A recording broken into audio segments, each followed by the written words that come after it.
What's going on, people? Welcome back to the channel. We are back again Saturday the 13th of July 2024, and we are here to talk the latest surrounding Arsenal Football Club, as we usually do. Big up all the real ones in the building. I hope every single one of you are enjoying your weekend. It is grey. It is actually cold outside, to be quite fair. I was just standing on the balcony. I was like, "Raw, what's going on out here? Why is it so cold?"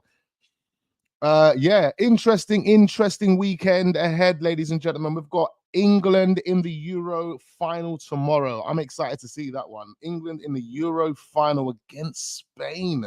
Is it coming home? It's coming home. It's coming. England's bringing it home. They're bringing it home. They're bringing it home. They're bringing it. Yes. Big up all the gang in the building. It's a good morning, man. It is a really, really good morning for myself. You know, the new channel's doing extremely well. Wax unfiltered settings. We are literally, just to let you guys know, and this is definitely something to actually sing and dance about, within the space of 4 days, we are on the verge of doing 1 million views on that channel.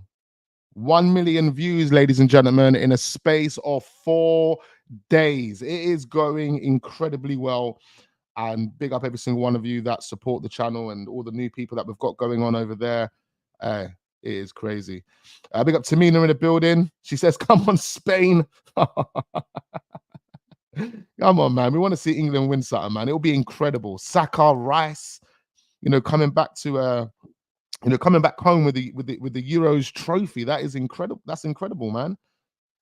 You know, can you imagine the mentality of our players, you know, coming back off the back of winning that? It's crazy. Who else we got in there? Big up my guy Ed in the building. Big up my guy Adam. We've got True Gooner. Nothing but love and respect to you guys. Big up Mr. Robbo. We've got Glenn. We've got Daniel. Big up Tamina again. We've got CR7. We've got Mr. Nat in the building. We've got VPiff Keys. I appreciate you, VPiff. Good to see you here. Big up John. Big up Jason. My guy Gumsy Gums, aka Ro, in the building. Big up Zeeks. Yeah, man. We've got the gang, man. We've got Motta in the building. Guna Mateta's here. Everyone's here. Everyone is here. I'll be here all day if I was to give you a shout. Let's dive straight in. So the first thing I want to talk about is this one right here. Mohamedou. Wow. New guy. Amadou Onana, ladies and gentlemen. Looks like he's on the verge of joining Aston Villa. This is a mad one. A player that's been heavily linked with a move to Arsenal. And, you know, we've been questioning what Edu's been doing. Edu Gaspar, what are you doing, my friend? Have you woken up yet? Are you still in that coma over there? I hope not, man. You know, I was speaking to Ro in the WhatsApp group this morning, and he's reassuring me, bro. I'm not gonna lie. Big up Ro. That I was in the shower listening to your voice note. That doesn't sound right, does it? Yeah, anyway, no, did he? Listening to the voice note anyway, and blood and what you were saying there made sense. It made sense, and it kind of gave me a bit of reassurance. But at the same time, you know, the PTSD will kick in. We know what Arsenal are about. We know that Arsenal have kind of dilly-dallied in the past, and you know, I look at things from a different lens, and what I'm looking at, you know, it doesn't you know, agree to it to an extent whereby, you know, you be relaxed because all things are going to come into play. All things are going to be patterned well. No, I don't think so. I don't know. I'm not too sure, bro. Like, with the way this project has been moving financially, forget about the data of the performance. I'm talking about the finances behind it. You know, we're talking about, I know, Champions League and all of that. I hear it, but you know, we need to sort things out. And I think the decisions that we have made over the past couple of years due to player sales have led us into this position whereby we have to put together a different type of plan. You know, we can't just go gun-ho and start splashing cash. Again, if we had £200 million to spend on players, money would have been spent by now. You know, the Calafiori deal would have happened. Now, I know what you said on the Calafiori deal. Yeah, he's on holiday, X, Y, and Z, but no, man. We would have definitely had some form of confirmation to say that that deal was signed, sealed, and delivered officially. Whether Arsenal announce it or not, that's a different story. But the press would have told us that. Right now, we're haggling. There's a problem. There's a problem because of the way we've been selling and the amount of money that we have available. So we have to kind of press some buttons. Do a few tweaks. You know, we've got Nuno Tavares at the door. We've got Lokonga at the door. Yeah, the money isn't great, but it's movement, it's activity. You know, it's an effort. And that's the most important thing. We want to show the owners that we are making an effort and we're trying to get players out the door, because that's a part of the job. And if you haven't been doing that and players are leaving for free or you're terminating contracts, how does that look from an owner's perspective? They're not going to appreciate that. And then the money gets smaller. Inevitably, it gets smaller. So Edu has to, step his game up. And that's the reason why I believe that there could be, a slower process for Arsenal this summer than there has been. Look at last season as an example. We never had the same issues that we have this season. We don't, and look how we operated last season. From the off, we had deals done. From the off, them way there. I'm not going to use Euros as an excuse, because teams got deals done with players at the Euros whilst they were at the Euros. Again, it's just about if you've got the finances to get it done, and if you know who you want to get done, then just get it done. There should be no issues. If the money is there, you get it done. But yeah, I hear some points. Anyway, big up all the real ones. Onana to Aston Villa. I want to know how you're feeling about this. Did you want him to come to Arsenal? Are you disappointed that he's going to Aston Villa? Do you think this is a loss? Is Calafiori joining Arsenal or not, Wax? I mean, I believe that he's going to be joining Arsenal. That, there's no way you get up to the point that we're at and you decide to pull out. Everything seems signed, sealed, but it just hasn't been delivered yet. That's where we're at. We're at the delivery process. The delivery point. Yeah. So I don't know, man. We have to see. We have to see. Ayo, pause. I know everything needs pauses and no diddies and anyway, everyday madness, BS from this club. It's easy to get a transfer window PTSD. I vividly remember the summer of Czech. Exactly. Big up my guy Zach Visions, man. Good to see you in the building, Zach. Hope you and the family are doing well. Big up King Creo, man. Good to see you back here. Big up H in the building as well. Gyokeres, yes, we're going to be talking about Gyokeres in a little while, ladies and gentlemen. Don't go anywhere. Brand new spanking news. But the maddest thing is, you don't need any journalist to tell you this news that I'm about to share with you. Why? Because I shared it with you months ago. It's just, it was easy to understand. The stance that Sporting Lisbon will take in a transfer saga like Viktor Gyokeres. And we're going to get to it. Because Sporting Lisbon ain't getting money like that. You think Sporting Lisbon can sit here and tell man 100 million or shut up? No bloody way. It doesn't work like that. I remember, it can work like that, but not for a team like Sporting Lisbon, with all due respect to them. Them way there. Anyway, we'll get there. Remember, we got told about George Mendes also driving the negotiation for Viktor Gyokeres, so there could be something there. Rose says, on the flip side, maybe they just want to make sure all the deals are done correctly. Absolutely. Look, I swear to you, Ro, we're listening to your voice notes and what you said this morning. It gave me optimism, and it made me feel like, let me sit back, even though I still feel like there's problems here because of what I know, and I'm struggling to see how Arsenal overcome those problems. Are they going to sell more players? Is the Ramsdale going to be that sacrifice that helps them over the line? Because we need one of those. You think selling Lokonga and Nuno Tavares is enough? It's not enough, not for the project, not for the amount of money that we've spent on this project. We can't say that, the Champions League money, because we're back in the Champions League, that Champions League money is going to, bow these guys out of the incompetent decisions that they've made. No, it can't work like that. If I start generating another revenue of money through my business, right, I don't necessarily want to use that money to cover a loss whereby I can actually cover that loss through that source of where the losses come from, if you understand what I mean, basically. Like this, we're taking losses through the fact that you're not selling players, but we've got assets there to sell. So tell me what we're doing. And that's the thought process. So, Nuno Tavares and Lokonga, they're sold, and there's going to be other two younger players, younger value players that are going to be sold. But ultimately, it needs to be a bit more than that. And I'm thinking what we're relying on is someone coming in and putting good money on the table for Eddie Nketiah, and also the money for Ramsdale. They're the two that we're relying on. So let's see what Marseille can do. Let's see who comes in for Ramsdale. Arsenal seem confident. We're going to talk about Ramsdale in this stream as well, ladies and gentlemen. Arsenal seem extremely confident with the Ramsdale one. They feel like a team will come in and put 50 M's on the table for Ramsdale, or at a bare minimum, they'll break even with him. Now, that's not good for business. the project itself, but you know, it is what it is. I don't want to see break evens. You know, we're not out here for break evens. We're not out here for losses. Come on, we're talking about Lokonga, Nuno, and Ramsdale. Break even, loss, and loss. I mean, how good does that look on your business CV? You know, imagine being a salesman and that being on your CV. Oh, okay, yeah, I made an investment into this, and this. It's not even a salesman, you're an investor, more or less. But I made an investment into this, and I broke even on that, took a loss on that, and took a loss on that. Like, your CV is not really looking that great, is it?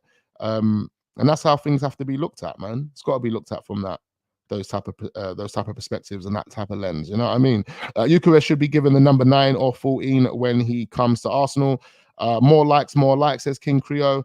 CR7 says, I'm actually panicking because we are trying to sign 3 goalkeepers instead of other positions. And that's another worrying thing. Why are we in the market trying to sign bare goalies? It's really ridiculous. It's that you have to look at. If the budget's small and it isn't big, what are we doing with it?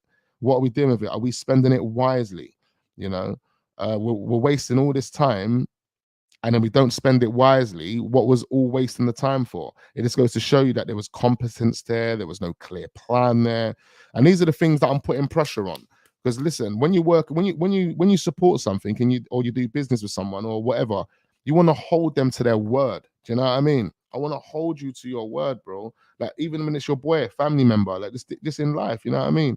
Obviously, not everyone can always, you know, keep a promise and things like that. You know, a lot of promises will be broken. So don't, but you know what I mean? You know what I mean? Man's always coming out in this case, you know, you're dealing with a corporate business that are coming out and giving you an understanding through the media, right? Through the media, through interviews, press conferences, and of course you get what the media tell you. So based on what they've been saying over the past couple of years, I'm keeping them accountable to that. Now, cool. What Rose said this morning made sense. We know who our targets are. We've already reached out to them. We've kind of got things in the pipeline done and dusted to a degree.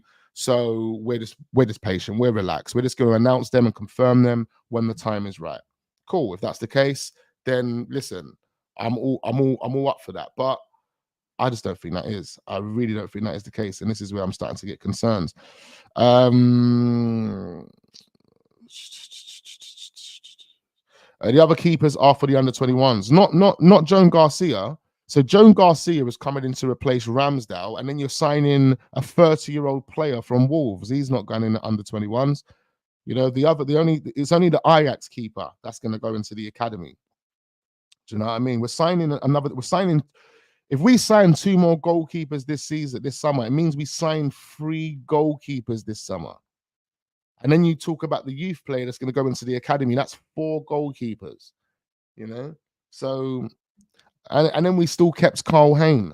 So that's 5 goalkeepers that we've got.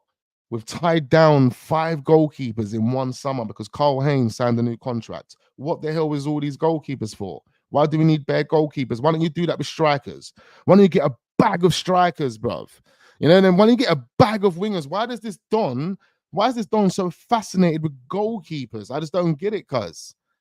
People that are good with their hands. Is that he likes people that are good with their hands, yeah? Yeah, man. Mikel Arteta is a bit fruity. I don't know, bro. I don't know, cuz. He wants bare goalkeepers. And what's so ridiculous, big up my guy Naruto, is that he sold the best goalkeeper that he's had out of the collection that he's had. He sold the best one of them. He sold the best keeper that he had in Emi Martinez out of the whole collection of goalkeepers that he's had. And then second in line to that would be Leno. Third in line is David Raya, borderline Ramsdale. So it doesn't make any sense. We've been on this merry-go-round with goalkeepers and we're still here. We're still here. Do you know what I mean? Big up the Punch Up Network. Big you up, my guy. Big up everyone in the building. Do apologize for not reading all the comments. Sometimes the thing just drops and I just miss a bunch of comments. I try and scroll up to catch up with some, but it can get overwhelming when there's so many. Big up North London Forever. He says, Wax, it's great to sit here on a Saturday watching one of my favorite Arsenal podcasters. Much appreciate that, man. He says, respect and loyalty key to me and my friend. You have both from me. Keep up the great content. Big up Steve, you are an absolute legend, my friend. Much appreciate you each and every time. Hope you and the family enjoy your weekend. Absolutely. I wish the weather could be better, man. I wish the weather could be better, but it is what it is. England tomorrow. That's going to get everyone gassed. You know, everyone's going to be out tomorrow. Yeah, no homebodies tomorrow, boy. No homebodies. It's going to be an active Sunday from the moment man wake up to the moment man go sleep. It is going to be a very, very active Sunday. Unfortunately for me, my partner is extremely ill at the moment, man. So I might not be able to go anywhere. I'm not able to go anywhere. Like, you know what I mean? Arteta don't like players that speak up. I second that, Steve. Big up Johan. Much appreciate that, man. Much appreciate that. Arteta don't rate ballers like Pepe. But we need to get over that, man. People need to get over that. I think Arteta has realized he messed up and cannot deal with selling Emi Martinez. Maybe. Now he's trying to make up for it by signing so many goalkeepers. And I don't know, man. I don't know. Let's see. But anyway, Amadou Onana to Aston Villa is on, ladies and gentlemen. David Ornstein has also published it on his Twitter account. Don't really care about going over there, but yeah, interesting stuff, man. Interesting stuff from other Premier League clubs at the moment. Let's just quickly run through some other transfer rumours. So again, Aston Villa very, very close to signing Amadou Onana, according to Ornstein. Then you've got Carlo Ancelotti had positive talks with Endrick and let him know that he is counting on him for the new season. Endrick, 16 years old, man. I think he's nearly 17. What a baller, man. What a baller. The guy's phenomenal. Where was Edu for that one? Where was Edu for Endrick? Where was Edu for Marcos Leonardo? Like, where was Edu for a lot of these Brazilian players, man? This is another reason why I put pressure on Edu, because you have to tell yourself, listen, Edu, you are a Brazilian. You was in the national team. You was not only in the national team as a player, but you was the correspondent for the national team, which means you were not only dealing with the press and the media on behalf of Brazil, but you were dealing directly with each and every single one of those players. Your relationship with every single Brazilian player must be strong. How are you not over there getting deals done with Brazilian players? How are you not getting these wonder kids done? You know, how are you letting Big Belly Bowley get Estavo Willian over us? You know, how are you letting Endrick go to Real Madrid? How are you letting Marco Leonardo go to flipping Benfica? Like, how are you letting these things happen, bro? Like, it doesn't make any sense. Because these are players that don't necessarily have to come in and hit the ground running straight away. These are players that don't necessarily have to come in and be first team players. But what we do know is these players have got the quality to go on and be world beaters. And not only will they be world beaters, even if they don't be world beaters, they will significantly bring you, Edu, an ROI. This is what I'm saying. If you had brains, you would be all over signing a player like Marco Leonardo for flipping £15 million. You would be all over that. Why? Because even if Marco Leonardo doesn't work out, blood, I'm telling you now, he doesn't necessarily have to work out at an Arsenal level, but it depends on how you manage it as a manager and a sporting director. You will generate an ROI off of Marco Leonardo. You can buy him for 15 million, you'll sell him for 40 million, even though it didn't work out. And when I say it don't work out, it means that the fans didn't necessarily buy into all of the performances that he put in. But Mikel Arteta and Edu managed his situation at Arsenal so well that they were still able to sell him for 40 million at the end of it. And that's what comes with guys with noodles, guys with flipping, a marble in their head. Do you understand?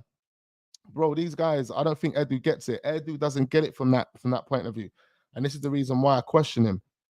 No Brazilians other than Martinelli. And I can't even say you brought us Martinelli. It was the guy that brought us Antonio Reyes, the guy that brought us Saliba, the guy that brought us Fabregas, the guy that brought us Santi Cazorla, the guy that brought us so many bad boy players in the past. He's the one that actually found us Martinelli. He's the one that actually found us Saliba, who then in 2020, Stan Kroenke and KSE decided to make redundant after 20 years of a servant to the football club. Now, I don't know if they've re-employed him or anything like that, but that was a stupid, mad move, bro. And therefore, and we've got Edu getting the credit for it. Imagine that. Edu's getting the credit for the Martinelli. You didn't do nothing. You know who Edu gets credit for? Pablo Mari. And where's Pablo Mari now? Exactly. That's the only credit that that Edu can get. Man pulled the wool over our eyes and he's been pulling the wool over our eyes ever since. This is the reason why This is the reason why the owners this season are really putting pressure on Eddie. I swear to you, they're putting pressure on Eddie. They're putting pressure on him. And he's trying to show them right now effort. Look, guys, I've got rid of Lokonga. I've got rid of Tavares. Kieran Tierney's next. We're going to get a big sell for Ramsdale. Don't worry. Like, they're ready to sacrifice Dale, you know. I thought Ramsdale was going to be here for a number of years. I can't. Let's move on to Dale. Let's move on to Dale. You know what? Forget everyone else. Forget everyone else. I don't even care what everyone else is doing. You know, Chelsea rejecting bids for Kepa and shit like that. You got Manchester United weighing up a loan move for Xavi Simons. You're like, Man United have already got Joshua Zirkzee done, dusted, signed, sealed, delivered. He's a Man United player, bro. They haven't announced it, but it's done according to Fabrizio Romano. They're on the verge of getting Matthias de Ligt done as well. They want to bring another Dutch Don over, and that's going to be Xavi Simons. These men are going Dutch pack galore this summer. And this season, Man United could be on smoke, you know. They're also looking at Ivan Toney. Oh, my God. Ivan Toney has come out this morning. You know what? There's so much to talk about, you know. There is so much to talk about that will actually frustrate you and just wind you up by the day to the point where, you know what, it's exploding time. It's time to melt down, because that's what I feel like it's inevitably going to come to this summer. I feel like it's going to come to a meltdown. Now, I don't think Arsenal want that. I know, and Arsenal know that the fans are really, you know, we can get weird sometimes. You know, like, you know how it goes, right? So, you know, they want to keep everyone on side. They're gonna want to keep everyone invested financially or just positively supporting what we're doing over here, right? So I think they're trying to figure a plan whereby they just try and get as much bullshit out the door as they can, and they're going to use as much of that money, as well as the fact that we can now take owner payments. Remember, guys, we're in a new financial quarter, which means over this next 3 years, Stan Kroenke can actually pump 150 million, I think it is, about 150 million into transfers and salary fees. Like, he can do that over the next 3 years, and it won't affect Arsenal whatsoever. Okay, but then saying that, that also depends on where Arsenal are at, where Arsenal's books are at, how their books are currently balanced at this moment in time. You know, what is it looking like on the player sales perspective? What's it looking like? Do you know what I mean? There is data that you have to look at to make that determination. But yeah, we can get an investment from Stan Kroenke, and Arsenal could be figuring out a plan on just to get as much dirt and deadwood out this door. Show the owners that we're trying, but of course, you know, the market's a bit tricky. And you know, we're going to need some help, and therefore what they'll do is they'll put a big massive bid on someone like Viktor Gyokeres. You know what I mean? They'll do that. They'll put, I don't know, and I'm hoping, I'm flipping sitting there delusionally hoping that's the case. You know, that's what I'm using to keep me optimistic with. You know, like, I'm hoping, you know, but let's see, because look, Man United active, teams are active.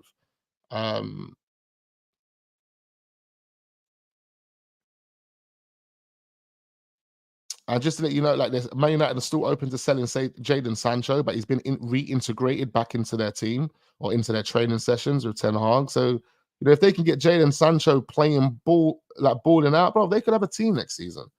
Like, new players, they could have a team, man. What else is going? Nothing's happening. Nothing's happening here. I don't really care about anyone else here. Victor Houseman Owar, you know. He is looking to join Al Etihad for 12 million euros. What a washed up player, man. What a dead player. Like, what a he was being spoken about for so long about being this guy, and what a dead baller. His career ended very, very quickly, more or less. I mean, it didn't even start. Did his career even start? Husam Owar, you know, did it even start? He was like linked with us every single season. Cedric was on huge salary. Thank God he is gone. Exactly. Who put him on that huge salary? Can't continue with the fact balliness this season. Exactly, Anthony. We need to be on stuff. I'm a huge Eddie fan, but someone has to hold accountable for players on huge salary with a limited game time. It's why we haven't won league past 2 years. Yeah, we need to get those high salary deadwood players at the club and bring in some real players that can make a difference. Bro, you moan more than my wife. Do you ever stop? I haven't even been moaning, bro. What are you talking about? No, I don't stop though. I don't stop. If you don't like it, you know where to go, mate. You know where to go. Mary was trash. I was telling people we should not consider signing him on a permanent when he was on loan. Exactly. Exactly. We saw him. As soon as we saw him, I was like, no, this guy and the guy. This guy and the guy. The guy hasn't got it. He ain't got the awareness. He ain't got the positional awareness to deal with fast-moving football. He is going to get outrun easily, blood. He ain't got no awareness. He doesn't know where to be. The guy was being caught out of position. How are you a centre-back getting caught out of position, bro? What are you talking about? Makes no sense. Makes no sense. The guy was going forward so much, losing his brain, didn't realize that he's leaving gaping holes in behind. And then he didn't have the pace to actually run back and recover. Come on, get out of here, bro. Get out of here. Pablo Mari was a washed up signing. I don't know what. Oh, but he was a left-footed centre-back, Wax. That's why we signed him. Yeah, of course. That's what they say, man. That's what they tell us. You know what I mean?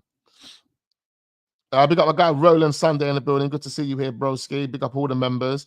Lukonga will be back next year. Thanks, Edu. Can't even sell him for 8 million euros. Big up Gavin. And that's a possibility. I was questioning that.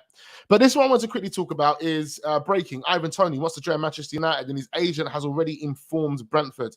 You know, Ten Hag is looking for another striker. They've signed Joshua Zertsky. They've got, you know, Hoylands, but they want another real traditional number 9. As we do know, Joshua Zertsky is more like I feel like Joshua Zertsky can play as a midfielder. I didn't realize until recent that he is pretty tall. He's that 6'3", 6'4". So he on that basis, you would assume that he's probably good in the air, but I don't know. I really don't know. Everything I've seen of Joshua Zertsky, he looks like he likes to drop deep, receive the ball, and, you know, start attacking movement. You know what I mean? And he's good at running with the ball. He's got good dribbling ability, good at taking players on, good passing, good movement.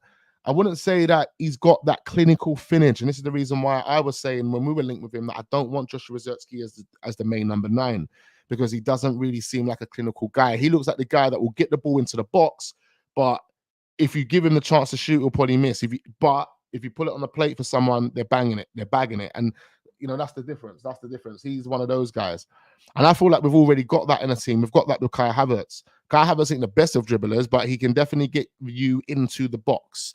And he will provide you that safe passage into the box, and then you can provide it to someone that can then bag it. Do you know what I mean? Kai Havertz, you can't rely on him to bag it. We saw that in the Euros. We've seen that last season. This guy can't bag it, bruv. Yeah. So, you know, yeah, anyway, that's the reason why I said I didn't want Joshua Zertsky. Viktor Gyokeres has always been the answer for me, and hopefully will be, you know, signing Viktor. We'll see what the reports are telling us today. But Ivan Toney, everyone wanted him, has been phenomenal for England. He's only had a few minutes, but since every time he comes on for England, he's changed the game. Let's be honest now, he's actually changed the game. Him, Cole Palmer, Ollie Watkins, these guys have come off the bench and changed the game. And I think that's down to their hunger. I think that's down to determination. I think it's down to so many factors. You know, when you're sitting in Gareth Southgate's dressing room, bro, you're suffocating, bro. The only time you can breathe is when you're on that pitch. So where you've been suffocating for so many weeks, and then you get a chance to breathe, you are going to breathe. You're going to take as much oxygen as you can, bruv. And then man just come off the bench and turned up. You know what I mean? Them man come off the bench and turned up, bruv. Zertsky is bow-footed as well. Yeah, man. Like, well, he's a Man United player now, and he could be linked up with Ivan Toney. He could be linked up with, you know, various other players that they're looking at the moment. Matthias de Ligt and these dons. Ramsdale done himself in with that concentration comment. Big up my guy Nathan Hawthorne, man. I haven't seen you in a while, man. Where you been, bro? Where you been? It's good to see you here, man. Good to see you. Big up Dean. He says finally caught you live. Bless up Wax in the chats. Big you up, Dean, man. Good to see you here, broski. We haven't got to the main topics of discussion yet, so you're just in time. When the beef gets on top, Kai will hide and run. Yeah, I mean, he did show a bit of, I don't know, he did show a bit of roughness last season. You know, he tried to get involved in one or two antics, heads. You know, the Emi Martinez situation. Remember, he had the Emi Martinez situation. Put his head to Emi Martinez and was like, "What? You know, what do you think this is?" I think, you know what? I think like with Kai Havertz, he has got that dirty streak. He has got it in him. He can be a player that is, you know, on a bit of dirt, that will step up and you know, won't allow man to kind of intimidate him and bully him. You know what I mean? I do think that he's got that in him. I wouldn't say he's a guy that can throw his weight around, but he's definitely got that in him where he's not going to kind of have it. You know what I mean? He's not going to have it. He's not going to be a dickhead where you're just going to let man, like, you know, like you're walking down, you're walking down the school corridor, and man just push you in your head, and you're like, bro, what do you mean? Like, what you doing? What you trying to do? And you, like, you know what I mean? I don't think he's gonna have that. I think he will turn around and, nah, actually, he probably will have that and probably walk away, wouldn't he? He'd be like, oh, what you doing, man? No, I don't know. I'm gassing. I'm actually waffling, talking bare nonsense. Yeah, but the facts of the matter is, I don't think he will have it. He's not a walkover. He definitely has some fight in him, 110%, bruv. Smash those likes, ladies and gentlemen. Smash those likes. I like Kai. I can't lie. He's no diddy. His goals hit different. They just don't come that often. Jesus, on the other hand, makes me want to rip my hair out. Yeah, I think you know what it is. Jesus does too much, and Kai Havertz in moments don't do enough. That's what I get from it. You know, like Jesus does way too much, and Kai Havertz just doesn't do enough in those moments. But when Kai Havertz does, you know, play his game, it can look silky, it can look smooth, it can, you know what I mean? But I don't think it's like over amazing. I don't think it's spectacular. You know, when you're talking about the Berbatovs, the Burkamps, and you're talking about these guys, I think it's a bit delusional to put Kai Havertz in that conversation. He hasn't got the tech of those players. You know, the players, you see those players, the Berbatovs, the Dennis Bergkamps. Who was the other one that someone said that he plays like? Who's the other one? Romero bullied him. Yeah, no, you know what? I'll have to take that shit back, man. He probably would get bullied, but he doesn't have it. He has got a bit of fight in him. You know, he doesn't have it. But who was the other one that they were trying to say that Kai Havertz reminds them of? Who was it? Either way, the players that have been mentions alongside Kai Havertz, they all have tech. Okay, they're techie players. They got sick ball control. They can get the ball under control in less than half a second.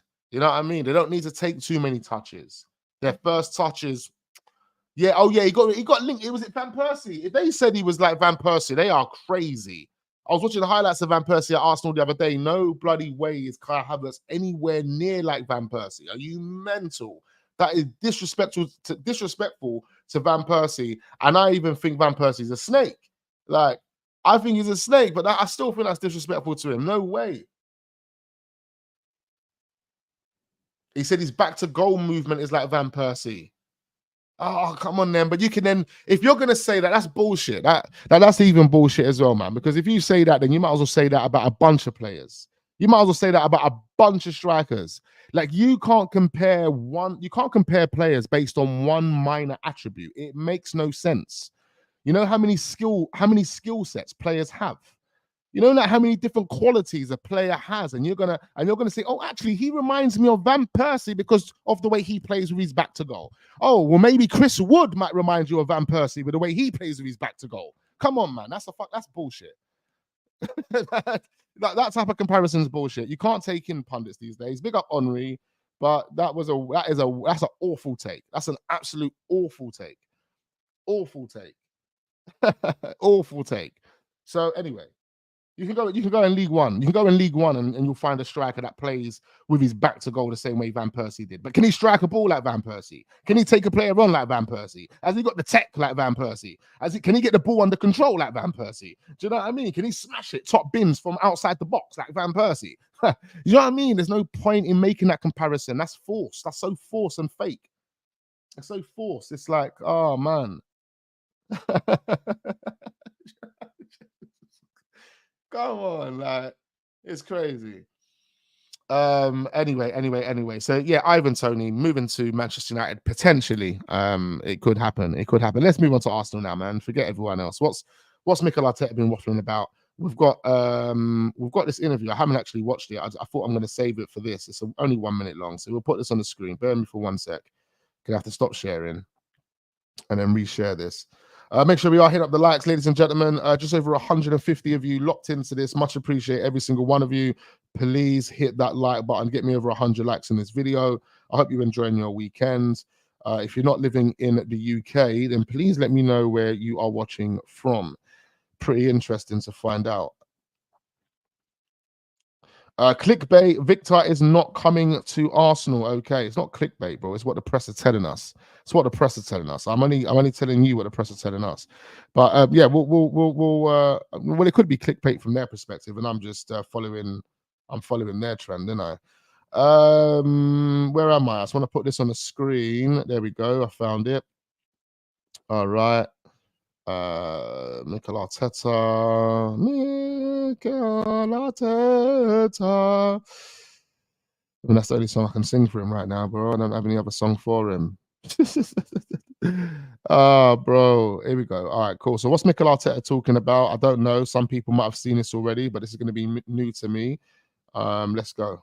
The progression is clear year on year. You said before, a couple of years ago, that one thing I can see here, one thing I can notice here is Mikel Arteta looks like he's getting older, bruv. Look around his eyes. He actually looks like he's getting mad. Club has to shift its mentality. Getting wrinkles around his eyes, Arteta. Do you see that now? And do you see that developing year on year? It's the Arsenal job becoming stressful, guys. Is that what it is? The demand and the expectations to win the Premier League is becoming too stressful. I mean, I can't see one grey hair in this guy's head. And you know what? Factually, he blatantly dyeing his hair. His hair is too jet black to not be getting dyed right now at his age, bro. How old is this guy? Going on 50? Yeah, this guy's under stress. And Botox, yeah, it does look like that as well. 110. It does look like he's been getting those injections. All right, let's go back anyway. For sure, and we've done it across the club, I think, in every department, not only on the football side or the first team, men's first team, but when you look at our academy, the women's performances, the men's first team, the environment that we have created, our supporters, is different. It's a different hunger. It's a different look. We're showing a whole different uniform. I totally agree with that. Our teeth, because we want to win, and we know that if we want to achieve that in a consistent way and put the club in the position that we want, that's going to be key. First of all, it's about believing. We have to believe that we are good enough to do it, and I think and I feel that belief, and the club is really hungry, and we want more. I mean, absolutely agree with everything he's saying there, man. I want, that's the thinking that I want, you know, like when you're saying those type of things, like that is what I want to hear. Are you just telling me what I want to hear, or are you actually going to deliver? See, this is what I liked about Mikel Arteta when he initially took the Arsenal job. When Mikel Arteta took the Arsenal job, ladies and gentlemen, he was saying so many things that I wanted to hear. I was like, okay, this manager's going to do a thing. This manager's going to do a thing. I swear to you, in the first interview that Arteta had, he was saying the interview was really in depth. He was going on about the vision and what he wanted to do, what players he wanted to bring in, he wanted to build around, and what the type of culture he wanted to implement. And I was like, bro, I'm buying into all of this. And that's what also made me get behind it, get behind the whole project initially, right at the beginning. We're talking about 2019, you know, and that's why I was puzzled to understand, to realize that there was other fans out there that just wasn't supporting it. You know, I agree that, look, fuck that. But I just didn't understand that why there was other people not getting behind it. You know, he's telling us what we want to hear. We sacked Arsene Wenger for this. We never got this. We never got what Mikel Arteta was telling us, what he wanted to do with the football club. We never got that from Unai Emery. Do you think Unai Emery could come out and tell us what he wanted to do with Arsenal Football Club? He didn't have a Scooby-Doo on what the plan was for Arsenal Football Club. So as a coach, as a manager, he couldn't reassure us. He couldn't sell us a vision. For Unai Emery, it was just about getting a squad to a certain level. But for Arteta, it's been more about catapulting the football club and carrying on the legacy that Arsene Wenger left. And that's the most important thing, because Arsene Wenger done blood, sweat, and tears at the football club. Blood, sweat, and tears. If it wasn't for Arsene Wenger, this football club would be rotten. It would be rotting away at the bottom of the table. Or, you trust me, I swear to you, it's facts. No manager would have been able to come in and carry Arsenal on his back the way Arsene Wenger did all of those years, especially with that shambolic team that he had. So the difference between having a manager like Unai Emery and what Arteta has done is that Arteta is shown us that he wants to continue ensuring that Arsenal are that football club.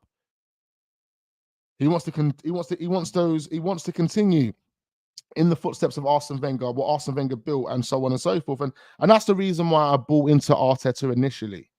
That's what I'm getting at here. This is the reason why I'm waffling and going on, but that's why I initially got behind it. And then there was loads of things that come after that led me to believe that, you know what, you're not the guy. You're not the guy. You know what? Yeah. And that still stuck with me. That has still stuck with me now, because you've gone through, you've done X, Y, and Z. That X, Y, and Z has made me believe that I can't trust you. I don't feel that you can do the job that I would want you to do at the football club. However, who am I to say anything? I'm a fan. The owners have to ultimately make the final choice. They haven't yet. Being realistic and being honest about what's happened over the past couple of years since I felt that way, Arteta has turned things around. But does that mean I fully trust him? No. If you said to me, Wax, go out there and get any manager you want and sack Mikel Arteta, what are you doing? I'm going out there and getting any manager I want. So, but the bottom line is what Mikel Arteta is saying here is similar to what he was saying initially. It's about the football club getting to that level and competing and just being that team. And I mean, look, we're there now. We're there now. There's no turning back. There's no excuses. There's no if, buts, maybes. We are there now. The next step is win the Premier League. It's not about, oh, we need to sort out our squad because our squad's toxic. No, there's none of that. There's nothing anymore. And I'm so glad that we're at a point now where everybody has to be on the same page. If people decide not to be on the same page, then that's fine. But we know who you are. We know who you are. We know what you represent. And that's not Arsenal Football Club. And that's the true fact of the matter. Them way there. I do believe in Arteta's projects, my own opinion anyways. Big up Timothy. No, absolutely. Each to their own. Everybody can have their opinions, and I'm not going to disagree with that. Like, one thing I did say, and the real ones like Darth Vader and anyone like that will be able to back this up, is back in the day, even when I became Arteta out, I told man, what I see from Arteta, I know that one day he will be a successful manager. I feel it. Even the way he just carries himself, even the things that he was saying in the press conference, the vision, all of the things that he was kind of putting on the table. Yeah, there was loads of things that I didn't like. There's loads of things that I still will question. Man management ability. Man management's let him down a lot of the time over the years, but I think he has improved on that. Game management. I think he's significantly improved on game management, especially over the last 12 months. But these are all things that I didn't like. I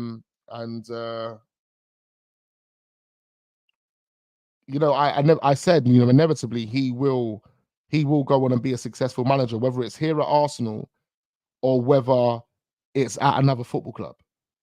Big up my guy Nathan. He says, I remember this. I fully remember this. Yeah, big up the real ones. Yeah, and I knew I could see it, but I just felt, look, is Arsenal going to be the right football club for you? Because we wanted instant success. We felt as football fans that, listen, this is a project that should just bang in 2-3 years. I always believed, especially after like the first season of Arteta or after 3-4 months of winning that FA Cup, I started to believe that this isn't going to be a 2-3 year process for Arteta. This is going to be like 5, 6, 7 year process. Do you know what I mean? So, and that was another reason why I was like, oh, F this. Go and get me Carlo, or go and get me someone. Go and even get me Rafa Benitez. I was getting delusional at one point. Honestly, I was saying anything. I probably didn't say Rafa Benitez. I think I just made that shit up. But I was saying other managers, man. Who was I really focused on back in the day? I think it was like Max Allegri. I'm pretty sure I was pushing for Max Allegri. But I'm talking about three and a half years ago. So yeah, man, look, Arteta's getting there, but this is the season where Arteta needs to deliver. And like I said, what he said in this interview, I fucks with that. I fucks with what he said in this interview. You get me? In this interview, he's talking about being that guy. We are that team. All we've got to do is believe we are that team. And right now, based on what we've done, I feel, he says, I think, and I feel in that belief. You know, I feel that belief. I feel it. He knows that's what he's saying. So let's see, man. Let's see. Let's deliver. Let's deliver now, Arteta, man. Let's deliver, bro. Let's deliver. Because I ain't here trying to be your friends. That's the difference. I ain't here trying to be an Arteta sexual. I ain't on all that stuff. You know what I mean? I want delivery. I want delivery. That's what I want. And based on the project, based on the time length, based on the amount of money that you've spent, my friend, with all due respect, this is the season where you have to deliver or you get the F out of the football club. That's just simple as it is.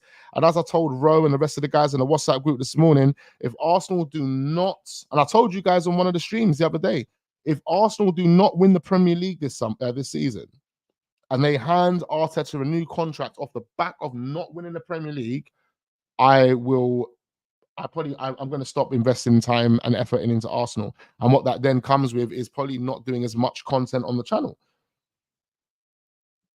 You know, or maybe we'll continue doing the content on the channel, but just won't talk about Arsenal. We'll just talk about someone else or something. I don't know. But I will literally pull out of Arsenal fully. I would not care one bit.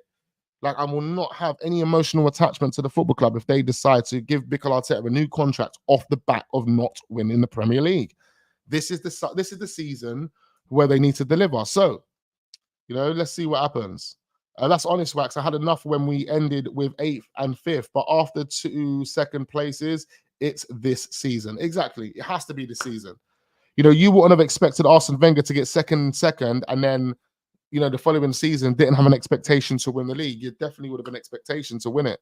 If Arsene Wenger got our second, everyone would be going, no, we've got to win the league next season. We're winning it. Everyone would have that confidence. Everyone would be on the same page. I just don't understand where this section of a fan base has come from. Like, literally, there is a section of a fan base right now that don't care if we win, lose, or draw. They just ride. Now, when I get that, listen, I get that. But look, man, that's a bit delusional, bruv. That is delusional because football and this elite sport is about winning.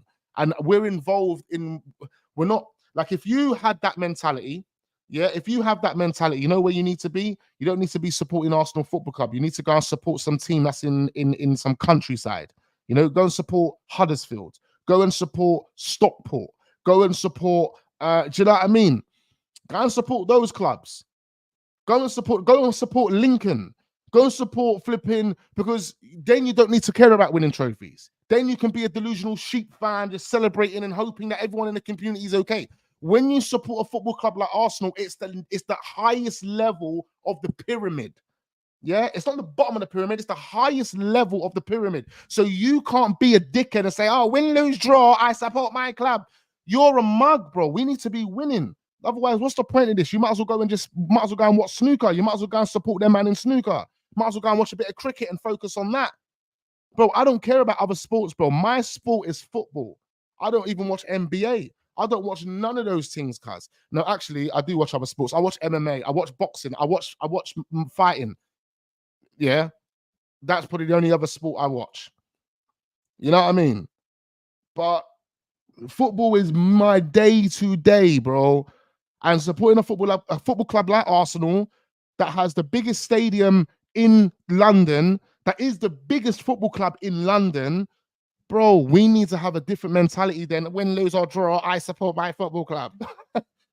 We need to have a different mentality than that. Because if that's the case, like I said, go and support flipping Lincolnshire or Lincoln, whatever they're called.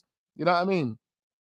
Go and support Bolton. Go and support their man down there, because their man don't care about winning. They just care about balancing their books and playing football. You know what I mean? Come on, bro. We need to win, bro. We need to win. I ain't trying to do up top 4 sitting here looking like... Makes no sense.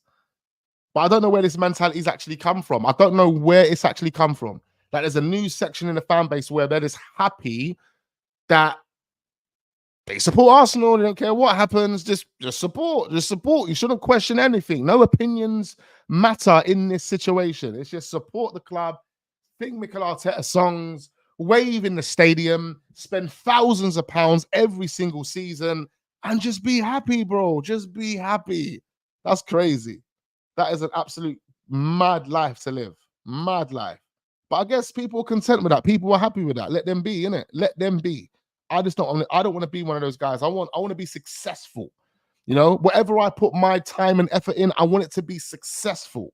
You understand? My football club, I want them to be successful, bro. How do they demonstrate success? Win trophies, cuz. Yeah? Win trophies, cuz. Anything else than that doesn't make any sense, and I don't want to be a part of it. You know, I don't want to be a part of it. You can't come to me with a business idea and that business idea isn't going to be successful. It needs to be a success. Otherwise, don't come to me with the idea, bruv. Yeah? Don't come to me with it. You know what I mean? I'm not going to hear it. You know what I mean? That's just how it's got to be, bro. Anyway, Viktor Gyokeres, here we go. Hey, I would love for it to be a here we go. Breaking news right now. Right now. Anyway, guys, make sure we are hitting the like button. Big up all the people that are here listening to the waffle sessions. We're waffling. You know, we're always waffling, but we're not waffling. We're just using that word to say that we're speaking facts, but it's a long-winded waffle session. I don't even know what to say. I'm just, again, waffling. Big up, Zaki says, I think a lot of people went super hard on Wenger out and now blindly support Arteta so they don't appear so negative. Facts. You know what, Zach? You are a genius, bro. You are an absolute G, bro. Our brains think alike because that's exactly what I've been saying ages ago. You know, them way there. I was saying that about 2 years ago. People were so, and I even felt that way about Unai Emery, hence why I gave Arteta, you know, the leeway and the chance to actually be the manager of Arsenal. Because I felt like I was a bit too harsh on Unai Emery. And I think a lot of the Arsenal fans feel the same way with Arsene Wenger. They were super duper harsh on Arsene Wenger. And then they soon realized that, damn, Arsene Wenger was just, he was out of the stratosphere. It was just next level. Next level. Big up Ravi in the building. Big up Dr. Killer in the building. Arteta fans are strange. They don't like Lee, Wax, or North, but they are always on their channels. I mean, that's just how it is, isn't it, man? That's just how it is. Wax, Arteta and Co is keeping the club's transfer business a secret because rivals are affecting their targets. And that's what I'm hearing. Look, we'll see, boy. We'll see. Because just know, we're almost 1 month. We're almost dead on a month away from our first game of the season. We are literally less than a week away. Less than a week. No, we're just over a week ago. We're 9 days away, guys. 9 days away from our first preseason game. So you can understand why Wax and various other people are concerned, right? Do you know what I mean? But, you know, if you speak to Ro in the morning, yeah, speak to Ro, a.k.a. Gumsy Gums, and I'll tell you now, you'll be okay, bruv. You'll be okay. You'll be reassured. You'll be reassured. And then, see, Ro, see, the thing is, with Ro, Ro's ready to pull out the moment he's not happy with the starting 11 on the first game. So, literally, Arsenal's got 1 month to prove to Ro that they mean business. If they don't mean business at that point, he's pulling out. And this is the reason why I'm concerned, because I ain't ready to pull out yet. Like, I'm not ready to pull out yet, bro. So he's relaxed. He's like, you know what? I've only got 1 month left. 1 month left, and I can actually get over this bullshit. And he's going to leave us here. He's going to leave us here worried. But imagine, he's telling us to relax, relax, relax, and then he's going to cut out and nothing happens. And we're like, bro, you told us to relax, cuz now you're gone. And I'm sitting here ripping my hair out. I'm ripping my beard out, bro. What's going on? Arsenal ain't signed anyone. You're telling us that Eddie Nketiah is staying. He's signing a new contract. They want to protect his value. Oh, no.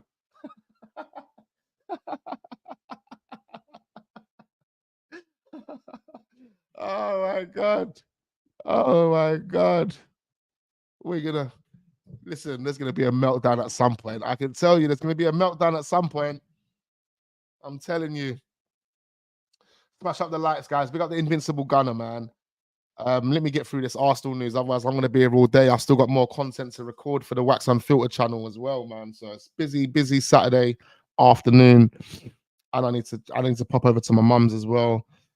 I don't know how I'm going to fit that in, but it's going to be a challenge, but we have to do it. Anyway, let's move on. What we got going on here? So we spoke about Arteta. Arteta also responds about the transfer window. Talks about the transfer window as well. I do want to quickly find that. Where are we?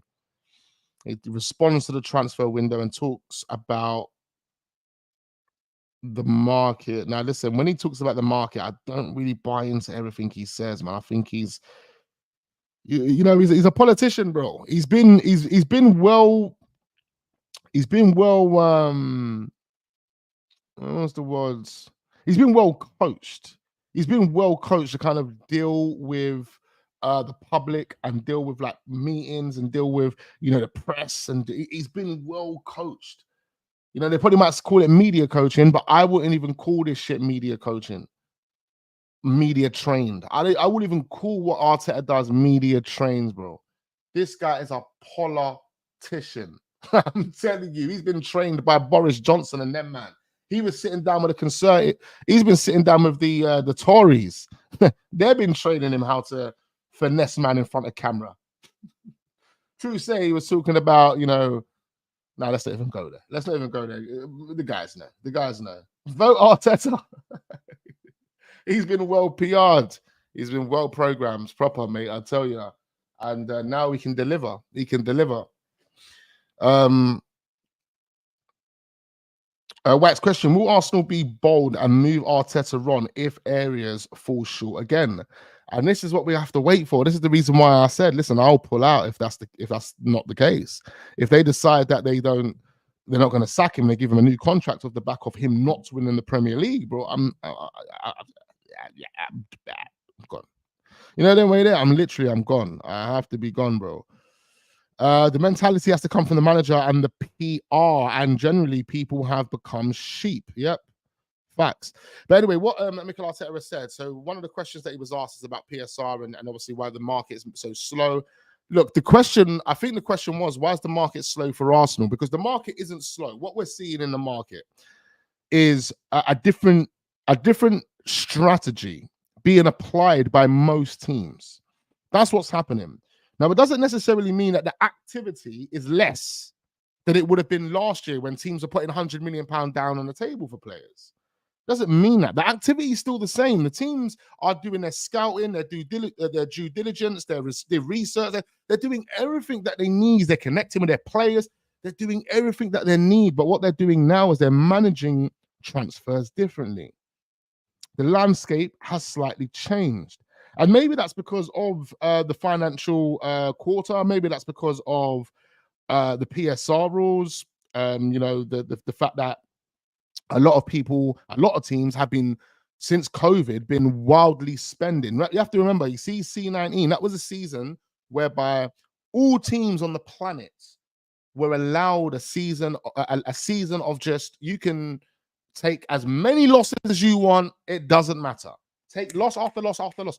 Teams went and said, what? We can take losses and it doesn't affect us. Teams went and done a craziness. What do you think Arsenal went and done? We went and terminated a bunch of contracts, bro. Why do you think we terminated contracts in that period? Didn't anyone realize, bro?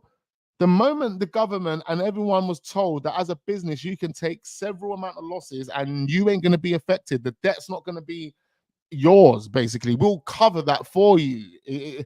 Bro, man was like, okay. That's what teams done. So because of that season as well, and because teams done a madness over that period, because we've now moved into a new financial quarter and they've just kind of balanced things out, or some teams are still not even fully balanced out, like Arsenal. They have to kind of be sensible. The landscape's different. The way they're managing the transfers and the strategies they're applying are totally different to what they would have been a couple of years ago. But it's only because of that. You see that year, 2020. And obviously various other things that with the individual clubs themselves, which we won't know about. They will. But what I know about with Arsenal is that we are not selling players, okay?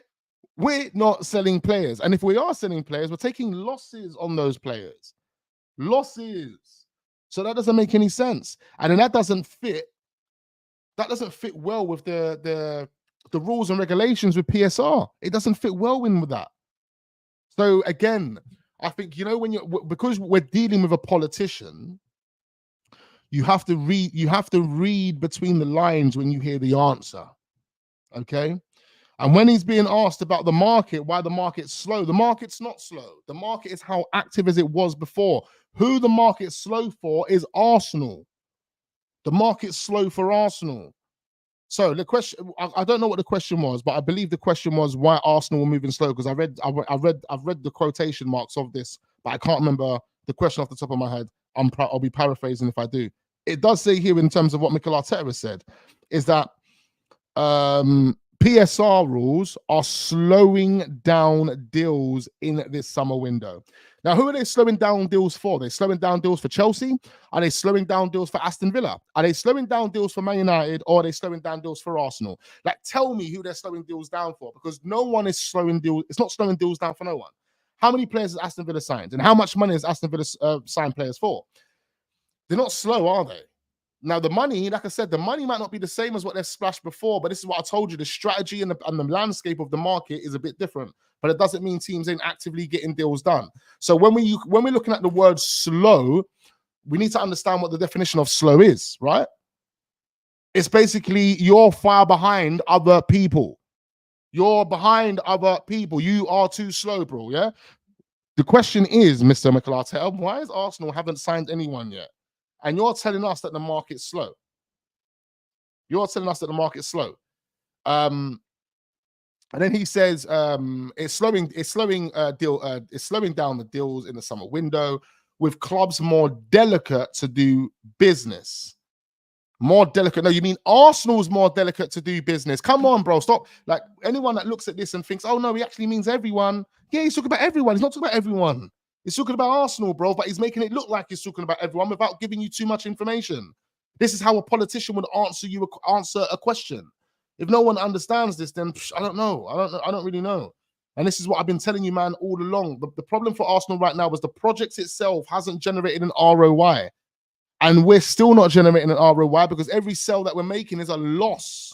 So now we're hoping that Eddie Nketiah and Aaron Ramsdale take us out of that loss. It won't take us out of the loss, but it'll balance it out way better than it would have if we didn't sell them, or if we sold them for 50% less than what we could sell them for.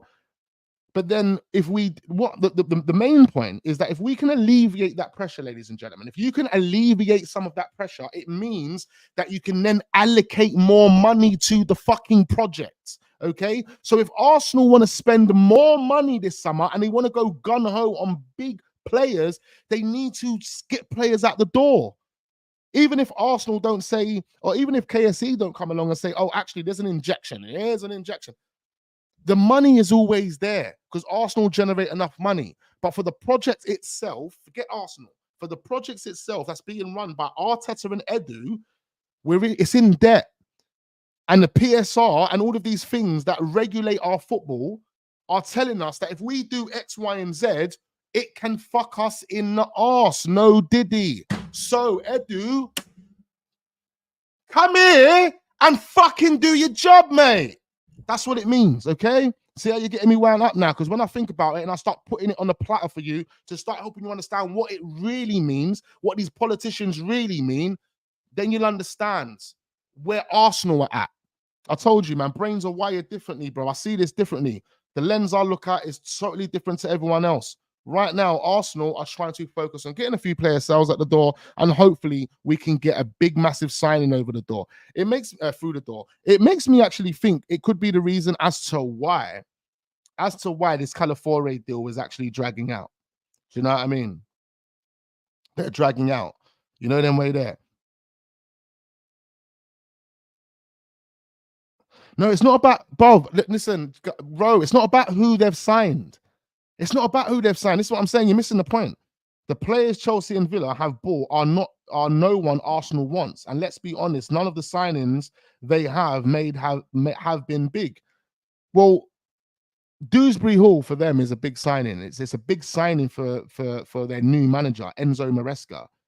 They have made significant signings to their team. The same with Aston Villa. See, the point you're missing is that I don't care about who they've signed. Why are we? I don't care about who they've signed. I don't give a shit about who they've signed. It could be Tom, Dick, and Harry who they've signed. The most important thing is that they're signing players and they've got a plan and they're executing the plan. My concern is that we have done the decisions that we have made over the past couple of years have been detrimental to the point where right now, today, the present moment that we live in, as an Arsenal fan and as Arsenal, we are struggling to move the needle because we don't have the financial muscle to do so, and the financial muscle isn't there because of Edu's incompetence. So what we have to do is we have to sell players, but the players that you're trying to sell ain't worth that much amount of money, so it doesn't really balance out the books. However, if you do sell some players, it will alleviate some pressure, which then means Arsenal can spend more money. And why are we not spending that money right now? Because we're trying to balance those books. We're trying to alleviate that pressure. Come on. This is what I'm saying. I don't care about who they've signed. You know, you're missing the whole point. You're missing the whole point. So anyway, we're not gonna rant on and waffle on, but it's facts, bro. I saw it not too long ago. It's crazy what Gyokeres is happening. Yeah, I mean, look, this could be potentially on the cards, man. We'll see what Arsenal can do. We'll see what Arsenal can do. We've got Troy now saying Arsenal are slow wax. I mean, 2 weeks ago, Troy was telling me to relax. He was telling me to relax. Like the window hasn't even opened yet. And now we're saying Arsenal are slow wax. They're slow. They're very, very slow. That's what I'm saying. And that's what Mikel Arteta was getting at in this. When he was asked this question, he wasn't talking about other Premier League clubs. Because we can sit down right now and look at all of the other Premier League clubs, look at their ins and their outs. They've got outs, they've got players that they've sold, and they've got players that they've bought. Arsenal only yesterday or the day before yesterday sold their first player in Lokonga. Didn't even sell him, they loaned him out. And then you've got Nuno Tavares out the door, like for 5 million. What else have you done? And everyone's telling me to relax. What else have you done? You know, like, come on, where's the clear plan?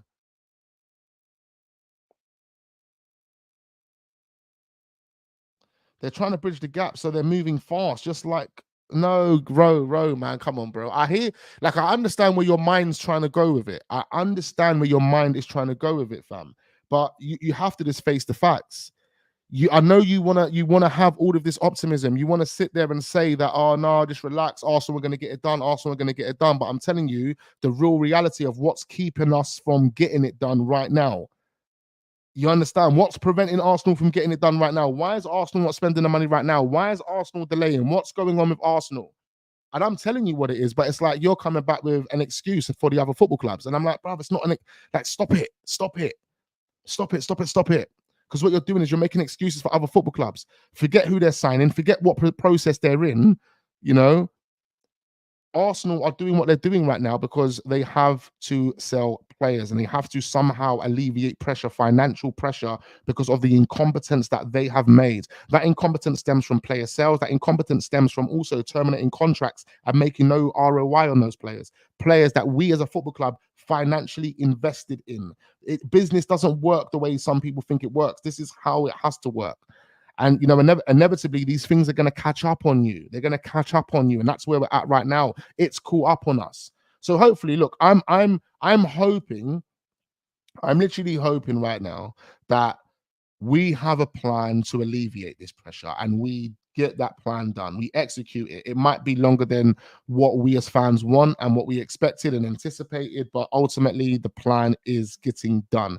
All we can do is wait, but all I can do is continue to apply the pressure. You know, I'm going to continue to apply the pressure, and that's all I can do. That's all I can do, and we'll see. We'll see how it goes, though. Yeah, we know we have to sell, though. That's what they're currently doing. No, exactly. But we have to do that before we can buy players. And then we need to then determine if the amount of money we sell players for is going to be enough to add to the kitty to then buy the players that we want. That's the reason why we're not getting players over the line yet. Do you know what I mean? But then that right there, bro, should even lead to you being more concerned. Because it's like, damn, how can I how can I be relaxed and reassured that these guys are now going to deliver me the players that I want, the players that we need as a football club to take us over that line come the end of the season? We're also got to bear in mind pre-season starts next week. We haven't got no players through the door. Some of our players are not going to be back in time for the beginning of the season due to the internationals. How do we manage this? You know what I mean? You just got to sit there and hope. Well, you know, you got to sit there and say to yourself, well, I'm just a fan. You know what? Fuck it. Edu's got to manage it. Mikel Arteta's got to manage it. Let me just sit back, put my feet up, put my cigar in my mouth, and see how it runs. At the end of the month, I mean, like I said to you guys earlier, for Rowe, at the beginning of August, if Arsenal ain't fully ready, he pulls out. He pulls out. But what about the rest of us? What do? You know, we're gonna sit there ripping our hair out. We're gonna be stressed. So look, man, let's see. Anyway, man. Wax, read this link. What link? Wax, I'm worried, G. We are going into pre-season with no goalkeeper. Make it make sense. We're going in no goalkeeper. We're going in like no partner for Declan Rice. We're going into the new season with Jorginho and Thomas Partey, bro, as our sixes. You know, we're going into the season as with Kai Havertz as our only and number 9. Like, you know, we're going into a season with Zinchenko as our main left back. I know Calafiori looks like it's over, you know, very, very close. But you look where we're at. Like, you can't be relaxed with this, bro, and think like, oh yeah, no, we're going to get the players that they want, and those players are going to come in and have enough time to, you know, really adapt and hit the ground running, so they can, you know, really help us this season. Because this season is about, remember, this season's about winning the league. The season isn't about top 4, ladies and gentlemen. You know, if this season was just about top 4, if this season was all about top 4, then I can say, cool, like we can more or less take our time to a degree with certain signings. We can take our time, but no, this season is so precious that you want to get the deals done nice and early. So you've got enough time to embed those players, really build the chemistry amongst the other players. Like, you need a lot of time, you know? Remember, all of the players are back with Arteta right now. All of those players. Every single one of the players, other than Saka, Rice, Saliba, and probably about 2 or 3 others. But all the players are back with Mikel Arteta. Why is there no new signings there? Why is there no new signings being welcomed?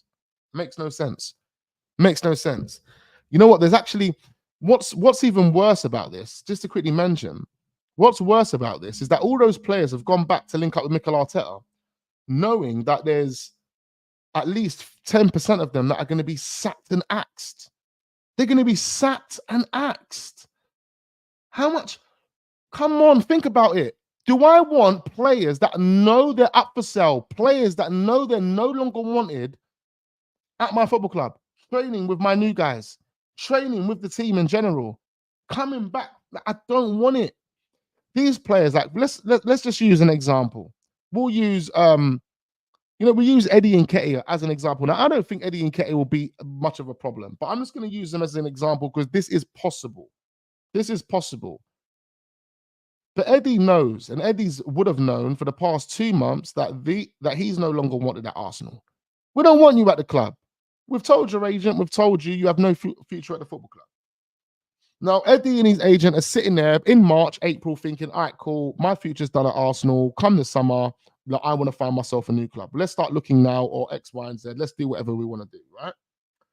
Then you come to US tour or come to pre-season, and you as Eddie Nketiah haven't found a new club yet. You know the football club you're at don't want to play you, don't want you at the club anymore. And what you now have to do is you have to go and link up with those dons on a pre-season tour. It's an obligation. It's a part of the contract that you're under. But you don't want to be there because you know the manager's not going to play you. What's the point? I can stay at home, keep fit. I could do my training I could do my training exercises with my personal coach. Like, I don't necessarily need to be there. But players will have to be there. And some players, I'm not saying all players. Again, I was just using Eddie's name because he's a player that Arsenal want to get rid of. But he could go on the tour and he could just be negging out a few of the dons. You know? He could be negging out a few of the dons like, oh yeah, have you found a football club yet? No, I haven't found a football club yet. I don't know what's going on. Like have Arsenal even trying to negotiate with clubs? Like, you don't know what's going on in players' heads. You don't know what these players are thinking. But what you're going to do is you're going to take 5-6 players on tour with you that you don't even fucking want. And there's a strong possibility that they might sit there in a hotel room or before a game or in a training session or after a training session when they're going on a little trip to kind of explore whatever city they're living in at the time. They're having conversations where they're mentally negging each other out, bro. Sometimes these things can happen subconsciously. You don't even know. You could be having a conversation with someone, talking about all your problems with them, and you're there just kind of providing them support. But subconsciously, you've been affected, and 2 days later, you're moving like some dickhead, bruv. You're moving like some dickhead, and you're just not the same person that you was last week because this guy's dead negative energy about what he's been on and what he's not on anymore is fucked you over. These things can happen, man. Look, some people might say, oh, this is fucking straight up waffle, bruv. This is like, to be quite fair, it's factual because it's all psychological, right? However, it might not be affecting any of our players like that. I'm only looking at this as a possibility. I'm looking at this as a possibility, and in my opinion, if I'm a manager and if I'm a sporting director that is trying to build a team or trying to put a team together for this final season of going for the league, I want to ensure that all of the players that I know are not a part of the plans are no longer walking, talking, and doing whatever they're doing with this team. They're nowhere near this team. That's just how it's got to work. The maddest thing is, I thought they had that energy a few years ago because they were doing that for a number of players. I'm out if it goes wrong. That's what I'm saying. You're calm. But anyway, man's been waffling. This is a wild situation. It feels like Arteta just got here. The outgoings should have been the first thing done at the end of the season. Facts. We are so unorganized in the transfer window. Facts. Big up my guy Southern Gooner. That's true, bro. Like, this is what I've been saying. ESR, all these men should have had deals in the pipeline. At the moment the season finished, them lot should have been being announcing that they're leaving. You know when we got told that Cedric and El Neni was leaving? Because we got told about that, remember? Even Arsenal told us about that. The moment they told us about that was the moment we should have been told that, yeah, Lokonga's also leaving, got a thingy, maybe within that week. T-shirt done, dusted, lifting that shit. Do you know what I mean? Same with ESR, same with Eddie. You can't wait until after the Euros and then tell me, oh, we haven't even sold Eddie Nketiah yet. We haven't sold Smith Rowe yet. We haven't sold Reece Nelson yet. Or are we even selling them? That's what I'm saying. It makes no sense. It makes no blood clot sense. But anyway, man, what else we got going on here, bro? Make sure we are hitting up the like buttons. Well over 150 of you. Hit the like button. All of that. I think we've got a couple more topics. Chelsea have joined Arsenal in the race for desired due. Arsenal are preparing to submit an increased bid to sign Dan Bentley from Wolves. Sources have told Football Insider Arsenal goalkeeper coach Inaki Kana. I think this guy's a fraud, you know. You know this goalkeeping coach that we've got, Inaki Kana. Let me find him. Let me quickly find him. This guy's a fraud. Since this guy's been our goalkeeping coach, how many goalkeepers have we actually been through? This is what we're talking about at the beginning of the stream, right? This guy right here is a scumbag fraud, blood. 49 years old. He imposed us. This is the guy that told us we should sign Runnison, you know. Him. This guy. Runnison was a signing that was based off a recommendation. This guy right here. Fraud. Yeah, scumbag fraud. Again, he's making the recommendation that we should sign Joan Garcia. He is making the recommendation that we should sign Dan Bentley. Why? He told us to sign Runnison. He told us to sign David Raya. In fact, he was David Raya's goalkeeping coach. He was David Raya's goalkeeping coach. This guy's a scumbag. This goalkeeping coach is a washed up scumbag. I tell you. I absolutely tell you, mate. Yeah? No way. No way, bro. Goalkeeper FC wax. But this is the guy that's impulsing Arteta to sign bare goalkeepers. And he's the same guy that's telling us that we should sign Dan Bentley. It says here, Arsenal goalkeeper coach Inaki, whatever his name is, Anunnaki, Canna is keen for the club to sign Bentley due to their pre-existing relationship. Oh, he said the same thing about Runnison as well, didn't he? Oh, of course he did. Anyway, let's move on from this, man. It does look like Dan Bentley's going to be coming in. It's one of the main signings, the main priorities, ladies and gentlemen. Main priorities. Okay, so we're going to move on. Last topic of discussion, ladies and gentlemen. Main topic of discussion. I know a lot of people have been waiting for this one.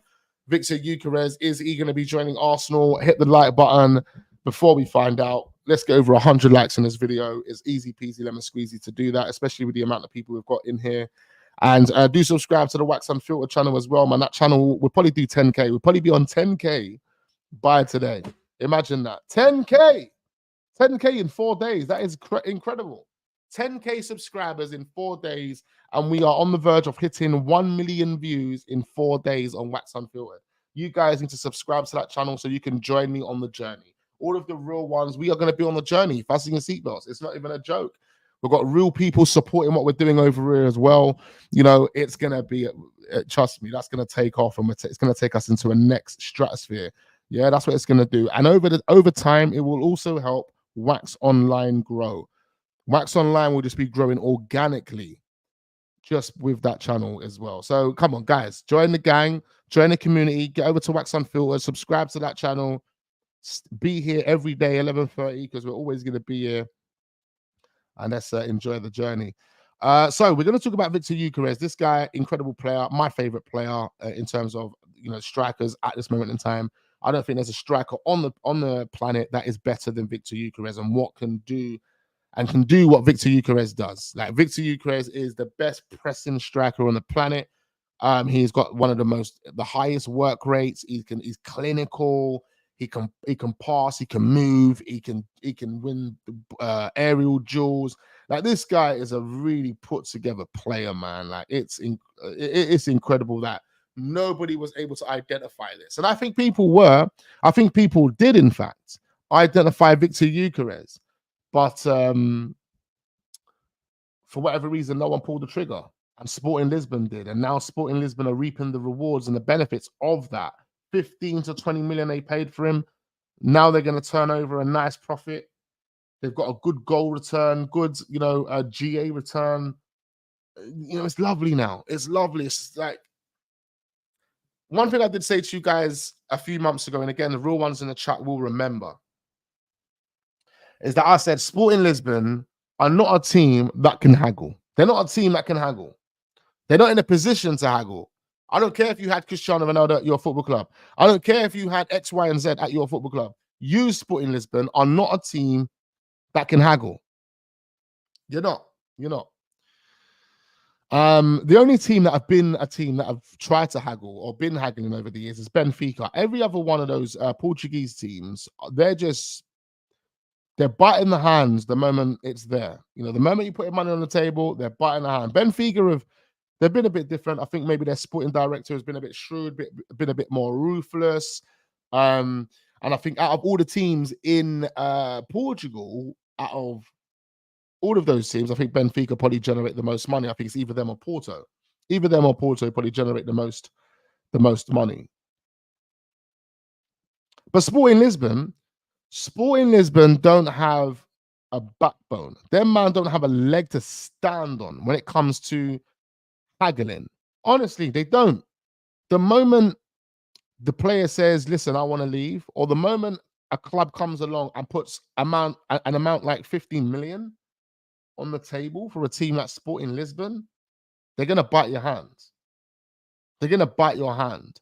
I tell you, and I said this to you the other day, not the other day, I said this to you months ago. I said, we can get Gyokeres done for about 50 to 60 million. We will be able to get that done for 50 to 60 million as long as Arsenal put the money down on the table. The 85 million release clause or the 100 million release clause, that doesn't necessarily have to be triggered, because Sporting Lisbon, they're not getting money like that. They're not getting money like that. They're not. So all you've got to do is look at the finances that a football club are generating, and then you have a rough idea on what you can put on the table and what they're going to buy. and what they're gonna reject and what they're more or less likely to say yes to. You understand? And you look at Sporting Lisbon, come on. To get £50 million off a player is mad for them. That is good money for them. That is a massive, massive bit of profit, regardless. Do you know what I mean? So on that basis, you can tell yourself, listen, you can walk into that meeting with Sporting Lisbon and you probably walk out with Viktor Gyokeres for about £60 million, blood. Yeah, £60 million. Now, what's the report telling us? Like, I know that's what I'm saying. You don't necessarily need Fabrizio Romano to tell you this shit. You don't need him. You don't need David Weinstein to tell you this shit. Why? You got your boy Wax to tell you this shit, bro. You got your boy Wax to tell you this shit, because I was telling, man, 3 months ago. And the receipts are there, boy. The receipts are always there. That we can get this deal done for 60 million. Now the reports are coming out today to suggest that Sporting Lisbon are open and willing to sell Viktor Gyokeres for 55 to 60 million pounds. That's what they want for Viktor Gyokeres now. How did Wax know? How did Wax know 3 months ago that Sporting Lisbon were eventually going to lower the valuation of their player?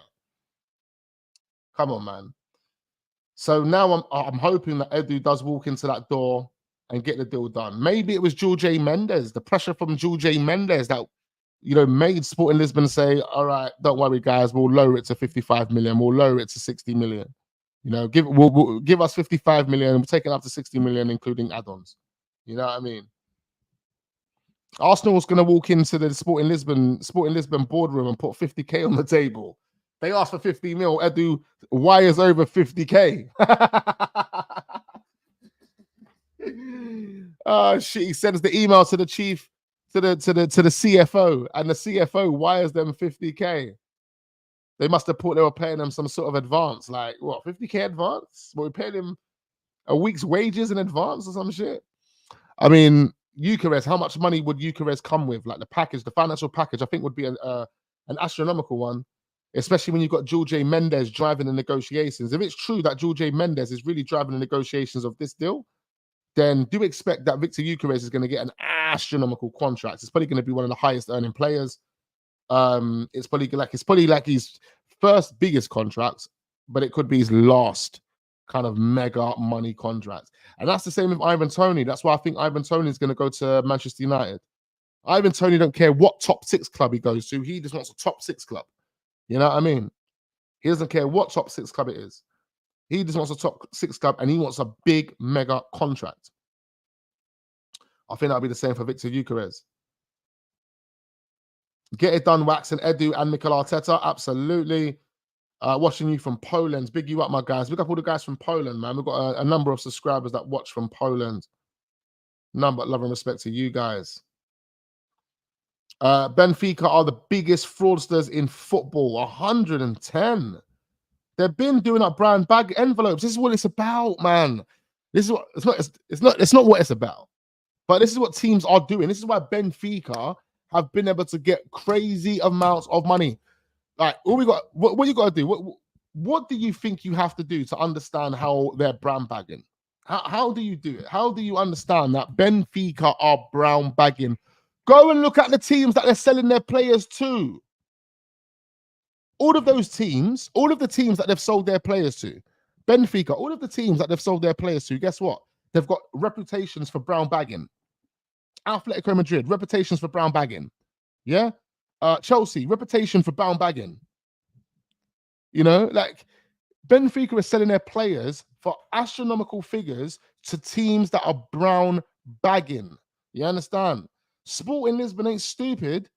You know, they might take a brown bag here and there, but you can't consistently take brown bags. You can't. And I know people are like, Wax, what do you mean by brown bags? There's so many brown bags, it's unbelievable. And there's so many ways to perceive the brown bag, it's unbelievable. But there's brown bags. And when you say brown bags, just know that the area is very grey with a brown bag sitting in the middle of it. It's a very grey area with a big, massive brown bag sitting in the middle of it. That's just how you have to interpret it. What we got going on? Let me put the chat on my side. Big up the cowboy in the building. Big up Sean. He says, big up Wax. Hold on. That is how big teams do it. They wait and pull out the time. Bro, all I know is I just want to see Arsenal pull players out of the bag, man. Pull players out the bag. Big up Georgie 1 foot as well. Good to see you in the building. I've been bit by a mosquito and my leg is absolutely itching. I told you I've been swinging mosquitoes over the past couple of days. Swinging. Anyway, this report on the screen, this is what this is saying. It's basically saying that Arsenal and Chelsea are among the clubs that retain an interest in Viktor Gyokeres. Sources, bloody hell, slow down, Wax. Sources with knowledge of the situation have told TBR that the belief is Sporting Lisbon would now consider a deal close to £60 million for their project. Okay? All right. You did not need TBR Football to tell you this. All you needed was Wax Online to tell you this. It says subscribe to the channel if you want Wax with the facts. Okay?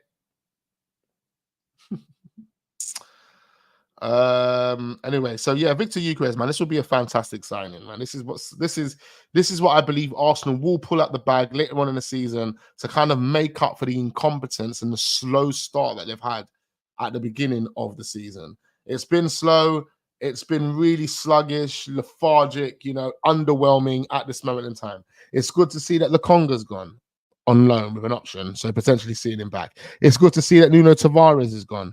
It's good to see Mohamed Elneny and Cedric's gone, but who else is going to be following in their footsteps? Is Thomas Partey going to be leaving? The speculation with Thomas Partey has totally died. The rumors died. Like everything has died with Thomas Partey. Who else is up for sale? ESR, 30 million from Fulham. I think people are reaching. I honestly think people are reaching. I don't think Fulham are ready to come and put 30 million down on the table for ESR. I just don't think they are. Otherwise, it would have been done by now.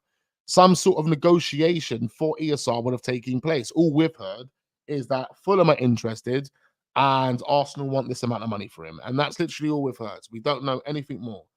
Then you've got Eddie Nketiah. Arsenal have lowered the valuation of Eddie Nketiah, just to let you guys know. It was 50 million last week. It's 40 million this week.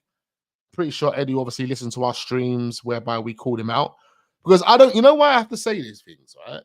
Because I don't see anyone else doing what we do over here, bruv. But what I do see is what we're saying, coming to fruition in real life. Whereby I'll say to Edu, at the 50, the £40 million price tag that you had for ESR was delusional. You can't go into the market and ask for 40 million for ESR. Why, Edu? Because look at the metrics, look at the data that we have, look at the things that people will look at to then make a determination on how they'll value that player. And you tell me that ESR is worth 40 million.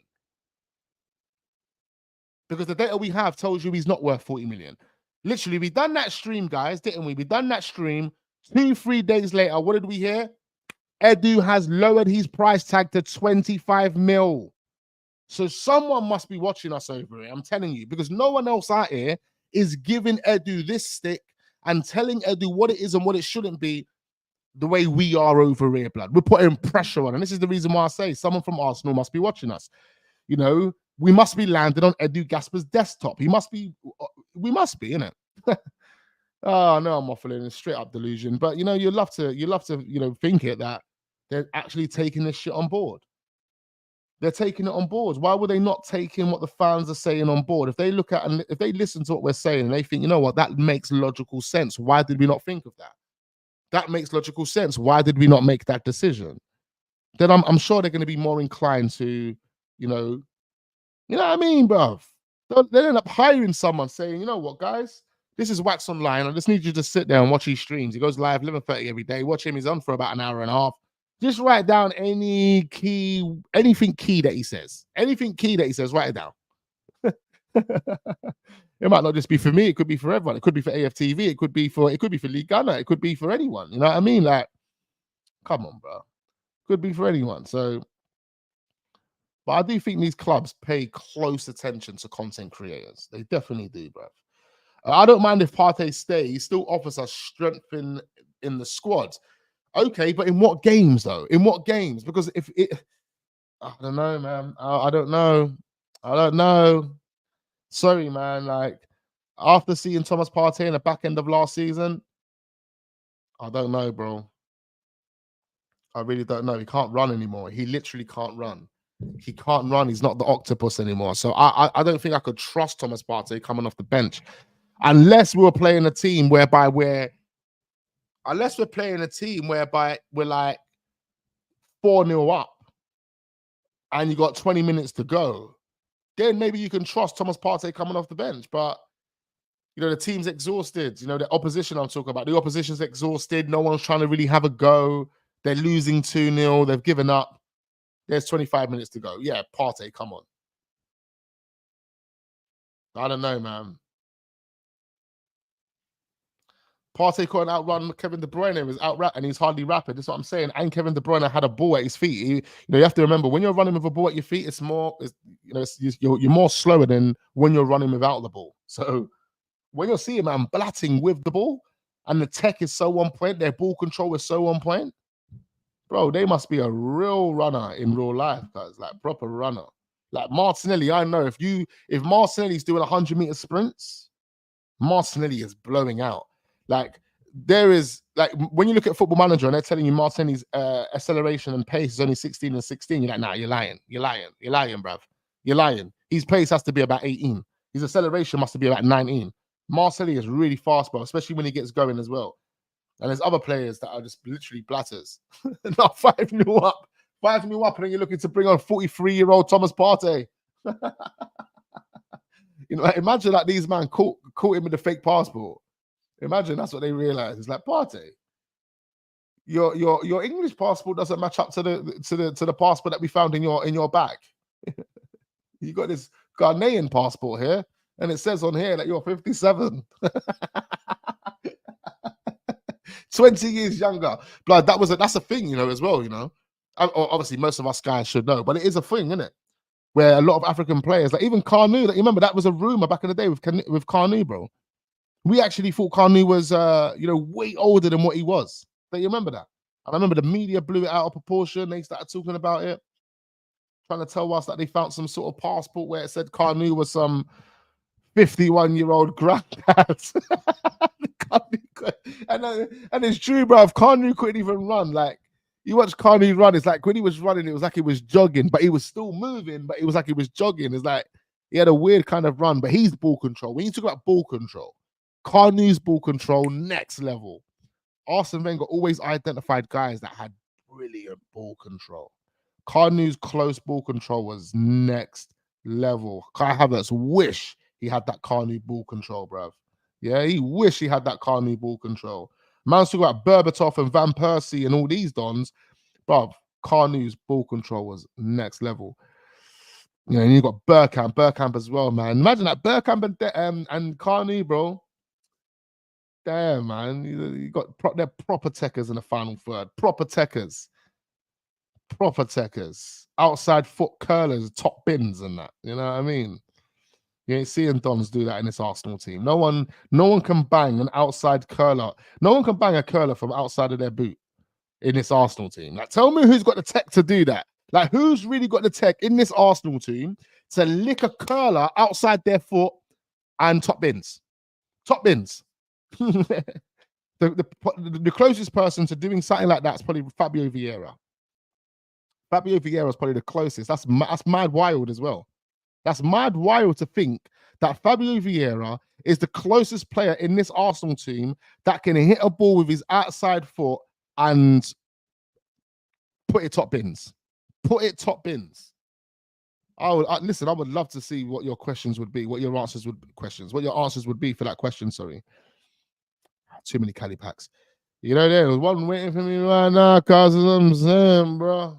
Anyway, now comment down below. Just let me know what player you think in this Arsenal team can actually hit the ball with their outside foot and bang it top bins.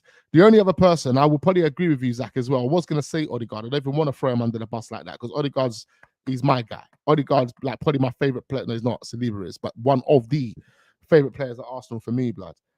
And that's been the case ever since Odegaard joined. I could see it in him. He was going to be this guy, but you know, there's been times he's gone missing like Casper the Ghost. He's, you know, had poor games, and I call him out, bro. I call him out, bro. And I've even said things like, bro, you ain't world class yet.